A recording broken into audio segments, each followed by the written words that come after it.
100% guarantee দিয়ে বলতে পারি, আপনি এই রেসিপি যাকে বানিয়ে একবার খাওয়াবেন সে বারবার আপনার কাছে এই রেসিপিটা খেতে চাইবে। এতটাই মজার একটা রেসিপি। হ্যালো এভরিওয়ান, আসসালামু আলাইকুম। আশা করি যে যেখানে আছেন সবাই ভালো আছেন, সুস্থ আছেন। নতুন আরও একটি রেসিপি নিয়ে হাজির হয়ে গেলাম। আজও আপনাদের সাথে শেয়ার করছি নতুন একটা নাস্তার রেসিপি।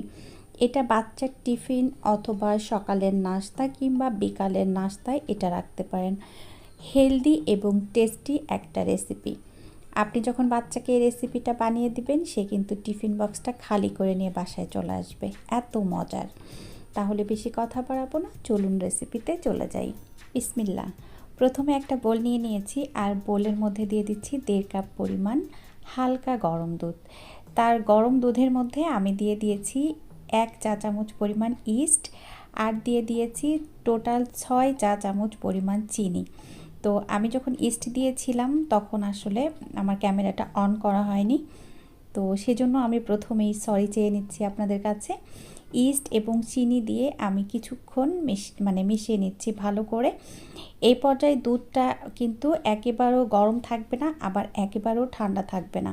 আপনি আঙ্গুল দিয়ে দেখবেন, যদি আপনি সহ্য করতে পারেন সেরকম তাপমাত্রার ভিতরে ইস্ট ব্যবহার করবেন, না হলে কিন্তু ইস্ট সিদ্ধ হয়ে যাবে।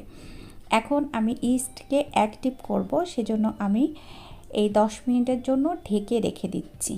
10 মিনিট পর ফিরে আসছি। 10 মিনিট পর ফিরে আসলাম। দেখতে পাচ্ছেন উপরে ফেনা হয়ে গিয়েছে, মানে হচ্ছে ইস্ট অ্যাক্টিভ হয়ে গিয়েছে। আর যদি ইস্ট প্রথমেই অ্যাক্টিভ করে নেন তাহলে কিন্তু এরপরে এর মিশ্রণটা বেশি সময় না রাখলেও হয়। এই পর্যায়ে এখন হচ্ছে আমি ময়দা দিয়ে দিচ্ছি এই 2 কাপ পরিমাণ। টোটাল এখানে আমি 2 কাপ পরিমাণ ময়দা ব্যবহার করেছি। আপনারা চাইলে রেসিপিটা আটা দিয়েও করতে পারেন, তবে ময়দা দিয়ে করলে রেসিপিটা বেশি ভালো হবে। আর আটা দিয়ে করলে আসলে একটু ভালোটা কম হয় আর কি। রেসিপি হবে, তবে ময়দা দিয়ে করলেই বেশি ভালো হবে। আর আমি সবসময় বেস্ট রেসিপিগুলাই আপনাদের সাথে শেয়ার করি।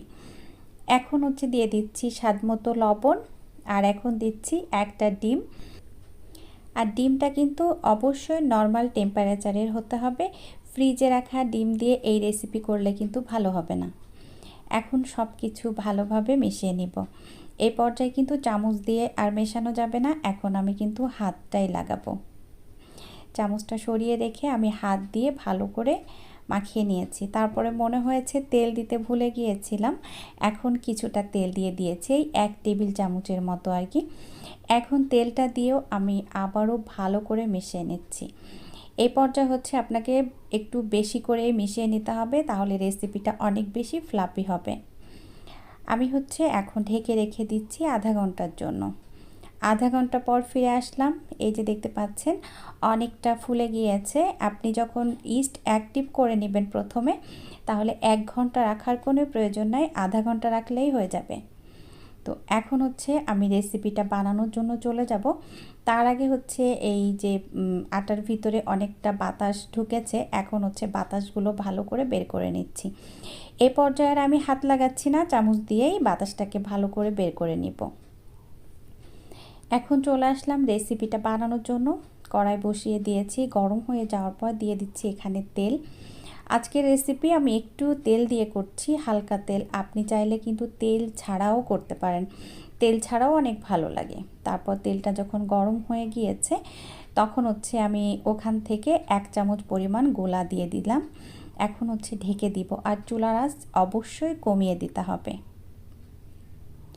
কিছুক্ষণ পর আমার কাছে যখন মনে হয়েছে যে নিচে হয়ে গিয়েছে, তখন আমি ঢাকনা তুলে উল্টে দিচ্ছি।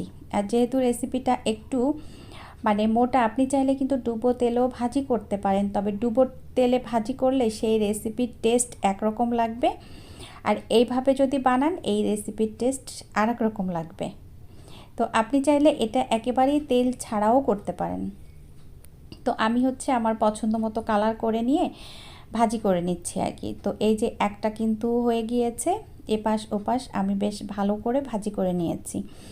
আর যদি আমি যতটুকু চিনি দিয়েছি, আপনাদের কাছে যদি মনে হয় চিনিটা কম হয়েছে, বাচ্চাদেরকে দিতে গেলে আর একটু বেশি দিয়ে দিবেন। আবার যদি কেউ স্বাস্থ্য সচেতন থাকেন, চিনিটা একটু কম দিবেন। আমি প্রথমটা তুলে নিয়ে সেকেন্ডটাও দিয়ে দিলাম। এখন আবারও ঢেকে দিব। তারপরে এভাবে উল্টে পাল্টে সবগুলো ভালো করে ভাজি করে নেব।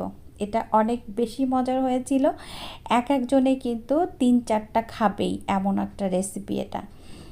এটাও হয়ে গিয়েছে, আমি তুলে নিচ্ছি। আশা করছি আজকের রেসিপি আপনাদের কাছে ভালো লেগেছে। এতক্ষণ সাথে থাকার জন্য সবাইকে অসংখ্য ধন্যবাদ। সবাই ভালো থাকবেন, আমার জন্য দোয়া করবেন। আগামী রেসিপি দেখার আমন্ত্রণ জানিয়ে বিদায় নিচ্ছি। আল্লাহ হাফেজ। আসসালামু আলাইকুম।